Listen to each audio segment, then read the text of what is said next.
All right. Um, yeah, more of the Lemino documentaries. He's probably some of the best videos on YouTube. He is fire, or they, them, whoever it is, fire. But this one's the dark side of the web, which I mean, I know you have the dark web, but I don't know if anyone's ever been on the dark web. I've never been on the dark web. I just don't trust it because you click the wrong thing, all of a sudden you're getting eaten by some German fella or whatever. But I don't know if this is going to be about dark web. Um, but yeah, let's go. Tonight, the information superhighway and one of its main thoroughfares, an online network called Internet. I guess they can communicate with NBC writers and producers. Allison, can you explain what Internet is? It's a growing grid of independent computer networks interlaced. It's evolved from a U.S. military bulletin board in the 1970s to a worldwide computer switchboard. An hour can charge $5. You need a computer and a phone. Ultimately, you're part of a programs, ideas. Just a little funny thing before we continue. As a Russell Brand, and he said, with the internet, first it started with a military thing, and regular people like, nah, not interested. So then it become like something to share information and education. And he's like, people like, nah, not interested. And he's like, and then they put porn on it, and everyone was like, what, tits? Let's go. It's very, very true. As the internet continued to grow in the mid to late 1990s, it would come to transform society on a global scale. The biggest change came in the form of instant communication. As long as you had an internet connection, you could talk to anyone on Earth, assuming of course they were also connected to the internet. And around the... Hello to everybody from all over Earth, because I've got Iranian people that watch my videos. I mean, it's crazy. Yeah. Millennium shift, you had over 350 million connected people to choose from. The thing is, the internet was not designed with things like anonymity and privacy in mind, so everything you do and say online can, and in many cases will, be tracked, recorded and traceable back to you. Some people are very concerned about their privacy, and in the mid-1990s, one such group of people was the United States federal government. A team of computer scientists and mathematicians working for a branch of the US Navy known as the Naval Research Laboratory, abbreviated as NRL, began development of a new technology known as onion routing. Onion routing would allow for anonymous bidirectional communication, where the source and destination cannot be determined by a midpoint. This is accomplished by creating something known as an overlay network. An overlay network is simply a network that is built on top of another network, in this case the internet. So instead of using the normal unencrypted internet, also known as the surface web, your traffic goes through an overlay network. Now, there are many different types of overlay networks, but a network using onion routing technology would be classified as a darknet. A darknet can only be accessed via specific software and/or authorization. In case that was hard to follow, all you need to know is that people working for the US government created a system which will allow for anonymous communication over the internet. However, the people over at NRL soon realized a major limitation. The United States government can't simply run an anonymity system for everybody and then use it themselves only, because then every time a connection came from it, people would say, oh, it's another CIA agent looking at my website, if those are the only people using the network. So you need to have other people using the network so that they blend together. So what he's saying is that for the network to be truly anonymous, it has to be available to everyone and not just the US government. So the NRL was forced to release their onion routing technology to the public. The technology was eventually released under an open source license and became Tor. Tor stands for the Onion Router and is the software you need to download to be able to access this network of Onion routers. Today, millions of people across the globe use Tor for a multitude of purposes, everything from innocent daily browsing to criminal activities. And while it is the most popular, Tor is but one amongst numerous darknets. Together, they all make up the dark web. Subsequently, the dark web forms a small part of the deep web. The deep web is everything on the web that cannot be indexed by search engines. It's nothing like the dark web, as most of us use the deep web all the time. If you visit this link, you will find an unlisted YouTube video on my channel. This can be classified as deep web content.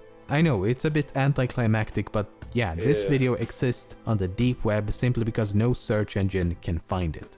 Other examples of deep web content includes online banking, Netflix, webmail, dynamic pages, databases, and everything that's password or paywall protected.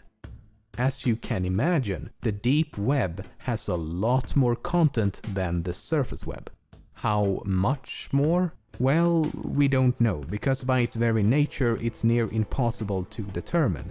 A paper from 2001 estimated that the deep web is 500 times the size of the surface web. But then again, that estimation is over a decade old. All we can say for certain is that deep web content accounts for the vast majority of the content on the World Wide Web. So to summarize, the surface web is content that can be indexed by search engines. The deep web is content that cannot be indexed by search engines. And the dark web is a fraction of the deep web, consisting of numerous darknets which require specific software and/or authorization to access. Okay, we know what's on the surface web and we know what's on the deep web. But what do we find on the dark web, more specifically the darknet known as Tor? As mentioned, you can use Tor for almost anything, browsing the web, checking your email, posting on forums, instant messaging, watching YouTube videos, you name it. But the dark web aspect comes in the form of hidden services. A hidden service is essentially a website that can only be accessed via Tor, and the address for a hidden service will always end in .onion. So if I attempt to access this hidden service using Google Chrome, nothing happens. It will only connect using specialized software such as the Tor browser. This is the dark web. Well, one site on the dark web. This specific site is known as the Hidden Wiki and attempts to list as many publicly known hidden services as possible. Facebook operates a hidden service, the search engine DuckDuckGo is another.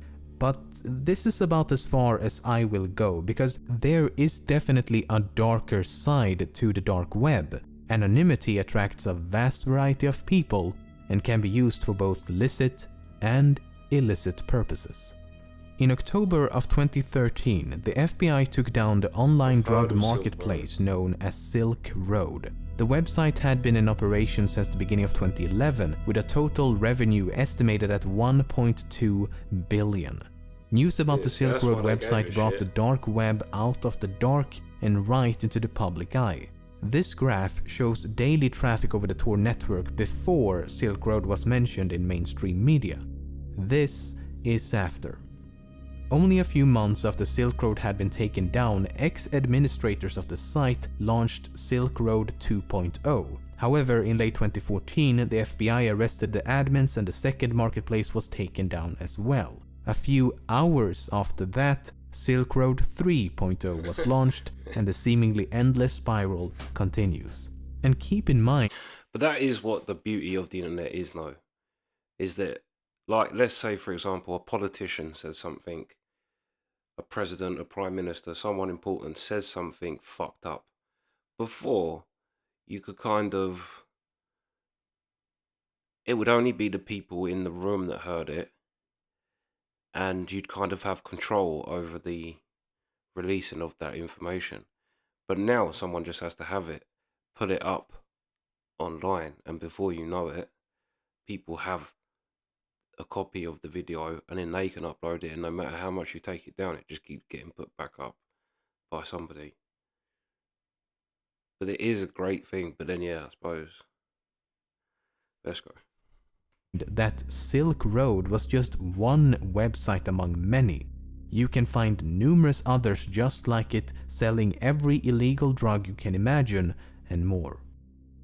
The FBI also claimed that the owner of the Silk Road website had attempted to have 6 people killed by using deep web murder for hire services. While the assassinations themselves are unlikely to have occurred, these websites can definitely be found on the dark web.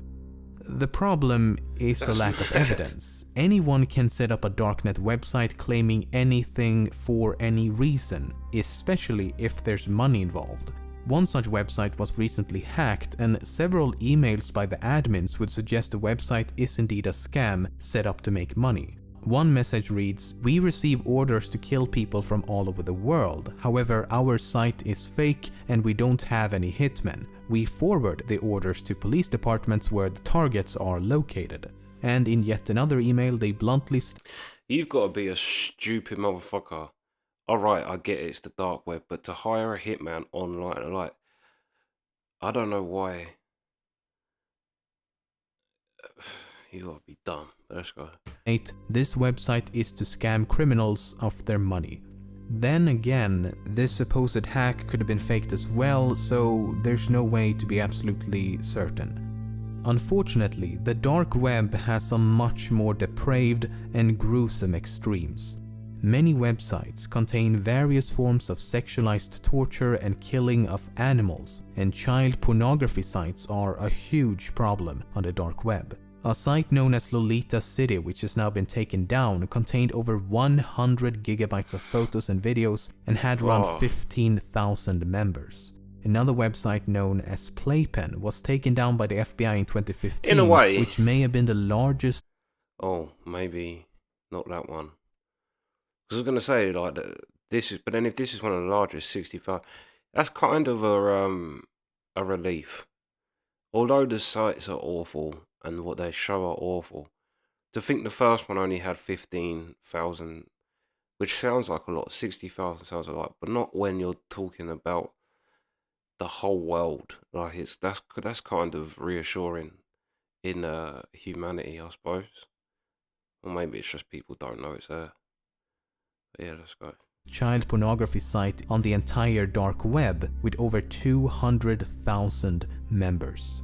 That's a bit more worrying. There's somewhat of an urban legend known as Red Rooms. A Red Room is a live stream of a person being tortured and or murdered for the entertainment of others. Supposedly, the viewers may even interact by typing down instructions. Again, there's no evidence of this ever taking place, but the myth persists. Yeah, Not too long ago, a .onion link appeared on various forums which would take you to a page claiming that a Red Room style livestream would shortly begin. The victims were supposedly captured ISIS terrorists, and the soon-to-be killers promised hours of torture. Though the first hour would be family friendly. You know, for all the kids staying up late to watch a person being brutally murdered live on the dark web. After much morbid anticipation, the live stream went live and viewers were greeted by a plate of bacon. Mainstream media would have you believe that the surface web is just a thin layer on top of an enormous criminal underground, but it couldn't be further from the truth, and it's no wonder as they frequently confuse the dark web with the much larger deep web. A recent study from early 2016 found that out of 2,723 active .onion websites on the Tor network, 1,547 contained illicit content, so that's over half. This includes pornographic material, drugs, money laundering, cyber terrorism, contract killers, trading of firearms and weapons, etc.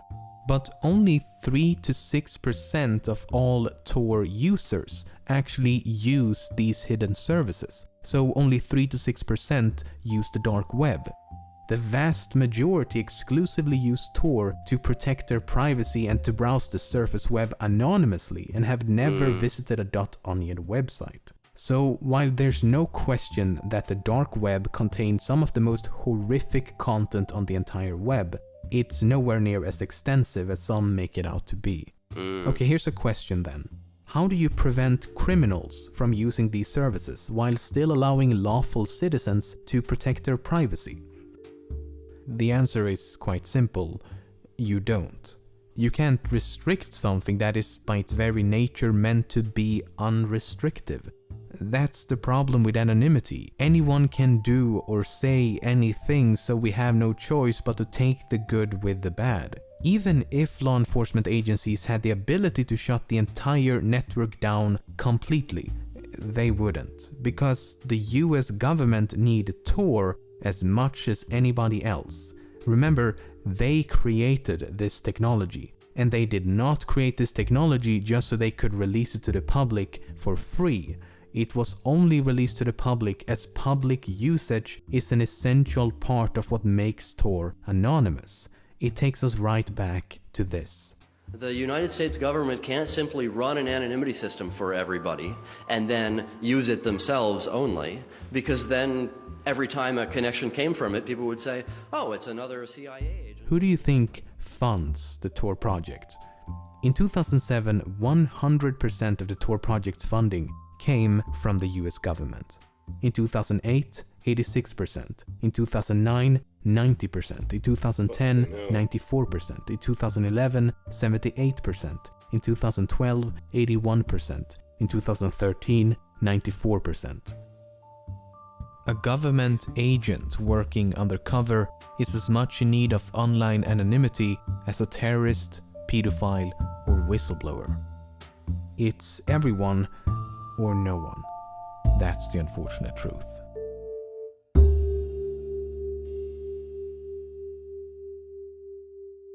Again, that's quite like, this wasn't as scary as I thought it was gonna be. Truly, I thought this was gonna be super disturbing, especially when you start getting into the torture, because I've heard, like, listening to scary videos and scary stories, and there's always them like dark web things. But it did, like, this was kind of a relief. I mean, we all know there's horrendous things in the world, and they're never not gonna be there. But at least that was quite a good indicator of, it was quite a small amount of people. I mean, what is there on the planet now? Like, what, we close to 10 billion people? And for out of that 10 billion, which I know doesn't necessarily mean that that's all of them kind of sick people together, but I mean, if it was like, do you know what I mean? Even in the million, you'd start thinking, oh shit. But then, mind you, 210,000 people going on to, yeah, that's kind of weird. Well, it's not weird, it's disgusting. But it's not like, it's like he said, it's not like, because I just think there is what he called surface web and then dark web. But it makes sense that there's a whole, the majority of it isn't on surface web, but it also isn't criminal or illegal. So at least that's kind of like, it's not flooded with these awful things. So I can, yeah, and seeing as no one's kind of had proof of, I guess that's kind of relieving. I mean, if you can get any kind of relief out of that. But yeah, he does have great, it's so interesting, these things. So interesting. But yeah, that's the reaction. Sweet.